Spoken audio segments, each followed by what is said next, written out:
তা তুমি কি করছো? আমি এখন ডগের সাথে খেলছি।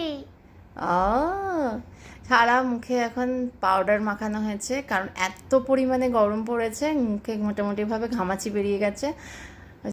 তো এত পরিমাণে গরম এখন, তো সেই জন্য এখন দেখো মুখে একদম ভালো করে চাপচাপে করে পাউডার লাগিয়ে দিয়েছি। আর এখন দেখো রাত্রি 12টা বাজে, এখন ও কী করছে, ডগিকে নিয়ে খেলছে। মাঝে মাঝে ঠিকঠাক সময় ঘুমিয়ে পড়ে, আবার মাঝে মাঝে এরকমভাবে রাত্রিবেলা ঘুমাতে চায় না, একটু খেলবে, খেলে টেলে তারপর ঘুমাবে। এখন ডগিকে ঘুম পাড়িয়ে দাও, দিয়ে তারপরে তুমি ঘুমু ঘুমু করো। তুমি ঘুমাবে না, না? তাহলে কি করবে? আমি খেলবো। হ্যাঁ, রাত্রি 12টার সময় ওনাকে এখন খেলতে ইচ্ছা করেছে, ডাককে নিয়ে। ডগকে নিয়ে খেলবে। কিরম ধরনের আবদার বলো তো এগুলো।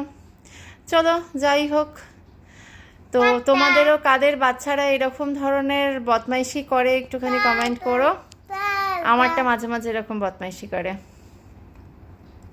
তো চলো এখন ভিডিওটা এখানে এন্ড করছি। যদি তোমাদের আমার সব ভিডিওগুলো ভালো লাগে, প্লিজ ভিডিওগুলো লাইক করো আর চ্যানেলটাকে সাবস্ক্রাইব করে দিও, আর প্রচুর প্রচুর শেয়ার করো। তোমরা একটু কমেন্ট করে জানিও যে তোমাদের বাড়িতেও কীরকম কী হয়, এইরকম ধরনের দুষ্টু মিষ্টি দিনের কাহিনীগুলো একটুখানি বলো। তো চলো ভিডিওটা এখানে এন্ড করছি। Good night. দাদা, গুড নাইট বলে দাও। গুড নাইট দাদা।